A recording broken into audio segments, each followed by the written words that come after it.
نون league اس case کو یا اس case کی روشنی میں نواز شریف کی جو ڈسکوالیفیکیشن ہے اس کے خلاف اپیل دائر کرے گی کہ بھائی اب practice and procedure bill, again میں ایک بات کہہ رہا ہوں، اگر پریکٹس اینڈ پروسیجر بل کا جو جزوی آئینی ترمیم اس میں پراپر آئین میں اگر ترمیم ہو سکتی ہے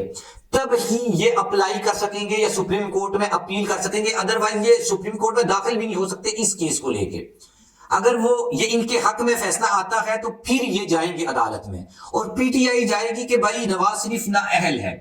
تو معاملہ جو ہے وہ آ جا کر اس کیس کے بعد بھی نواز شریف اہل ہے یا نااہل ہے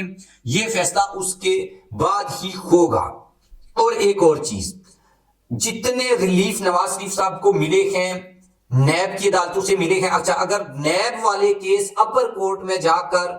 ویسے تو انہوں نے اس کو وہ کر دیا کہ وہ بھی ایک کیس آیا ہے کہ 10 سال نیب کا جو سزا جس کو نیب سے ہوگی وہ کیس کی اس میں نااہلیت 10 سال کے لیے ہوگی، یہ فیصلہ جو ہے وہ اسلام آباد ہائی کورٹ نے جاری کیا تھا۔ چونکہ اب نواز شریف صاحب ان کو باعزت بری کر دیا گیا ہے تو لہٰذا نواز شریف صاحب جو ہیں ان کے اوپر وہ 10 سال اپلائی نہیں ہوتے، اگر وہ 10 سال اپلائی ہوتے تو نواز شریف صاحب ابھی نااہل ہوتے۔ ان کی ڈسکوالیفیکیشن کا پورا اور پورا جو دار و مدار ہے وہ اس کیس کے اوپر ہے۔ اب دیکھتے ہیں جتنے بھی آئینی ماہرین ہیں جو لوگ ہیں وہ یہ کہتے ہیں کہ بے شک آرٹیکل 62-63 اس سے کوئی بھی نہیں ایگری کرتا، میں بھی ایگری نہیں کرتا، آپ بھی شاید اس کو ایگری نہیں کرتے ہوں گے کہ یار ایک بندے نے بل نہیں جمع کروایا وہ تا حیات الیکشن ہی نہیں لڑ سکتا، لیکن بات اگین وہیں پر آ جائے گی کہ بھائی کیا پریکٹس اینڈ پروسیجر بل یہ کر سکتا ہے یا نہیں کر سکتا، کیا جزوی یہ جو بل ہے آرڈیننس ہے کیا یہ ترمیم آئین میں کر سکتا ہے یا نہیں کر سکتا۔ اس کے لیے جو آئین میں اور قانون کے مطابق جو کام ہو سکتا ہے وہ یہ کہ بھائی Pakistan Tehreek Insaf, P M L N, J U I F, Peoples Party, اب جب الیکشنز ہوں فری اینڈ فیئر الیکشنز ہوں پھر ان نئی ایک پارلیمنٹ بنے، یہ سارے لوگ مل کر 2/3 میجورٹی کے ساتھ آئین میں ترمیم کریں اور یہ 62F1 اور اس طرح کے اہلیت اور نااہلیت کے جو چیزیں ہیں ان کو ختم کریں، آئین میں ڈسکوالیفیکیشن کی جو مدت ہے وہ 5 سال مقرر کریں، چونکہ قاضی فائز عیسیٰ صاحب اس بات کے اوپر بلیو رکھتے ہیں کہ بھائی سپریم کورٹ آرڈر نہیں کر سکتی پارلیمان کو کہ آپ یہ قانون بنائیں اور یہ قانون نہ بنائیں۔ تو اس کا مطلب یہ ہے کہ یہ جب تک یہ تمام سیاسی جماعتیں ایک پیج کے اوپر نہیں آئیں گی یا کسی ایک سیاسی جماعت کو 2/3 میجورٹی حاصل نہیں ہو جاتی تب تک یہ رہنا چاہیے، یہ رہے گا۔ دیکھو آپ ایک غلط کام کو غلط طریقے سے صحیح نہیں کر سکتے،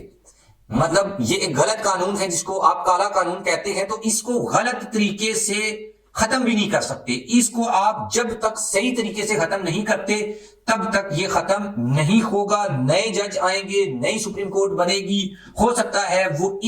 ان فیصلوں کو اٹھا کے ردی کی ٹوکری میں پھینک دے، اور اس حوالے سے باتیں بھی جو ہیں ڈسکشن میں آ رہی ہیں، کیونکہ اس کے بعد جو چیف جسٹس آنے ہیں وہ جسٹس ایاز الاحسن صاحب ہیں، وہ بندیال صاحب کے بڑے قریبی جج رہے ہیں، ان کو پرو پی ٹی آئی جج مبینہ طور کے اوپر تصور کیا جاتا ہے۔ اگر قاضی فائز عیسیٰ جسٹس بندیال صاحب کے فیصلوں کو ردی کی ٹوکری میں پھینکیں گے تو آنے والا چیف جسٹس ان کے فیصلے ردی کی ٹوکری میں پھینک دے گا، تو یہ جنگ ایسے ہی چلتی جائے گی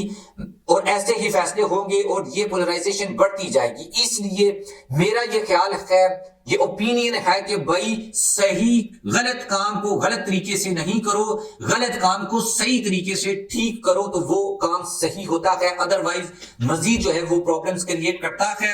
یہ میں نے آپ کے سامنے پوری سچویشن رکھ دی ہے، اس کی بیس کیا ہے، یہ فیصلہ کیسے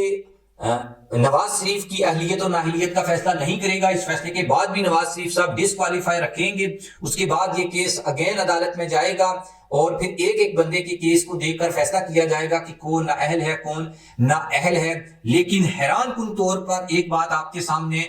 رکھ دوں، ٹائم آئی تھنک کافی ہو گیا ہے، وہ یہ کہ بھائی NA 130 سے نواز شریف صاحب الیکشن لڑ رہے ہیں لاہور سے، NA 130 آئی تھنک میں بھی غلط ہو جائے، اور NA 15 یہاں کے جو ریٹرننگ آفیسر ہیں ان کو پتہ نہیں خواب آیا ہے یا کیا ہوا ہے، وہ نجومی ہیں یا کیا ہیں، انہوں نے نواز شریف صاحب کے کاغذات جو ہے وہ منظور کر لیے ہیں، اور عمران خان صاحب اور وہ لوگ جن کو ابھی سزا نہیں ہوئی ان کو یہ بھی پتا ہے کہ نواز شریف صاحب کوالیفائڈ ہو جائیں گے اور ان کی نااہلیت ختم ہو جائے گی، اور یہ بھی پتا ہے کہ عمران خان صاحب نااہل ہو جائیں گے، اس لیے انہوں نے خان صاحب اور ان کے کاغذات مسترد کر دیے اور نواز شریف صاحب کے ایکسیپٹ کر لیے ہیں۔ اپنی قیمتی رائے ضرور دیجیے گا۔ اللہ حافظ۔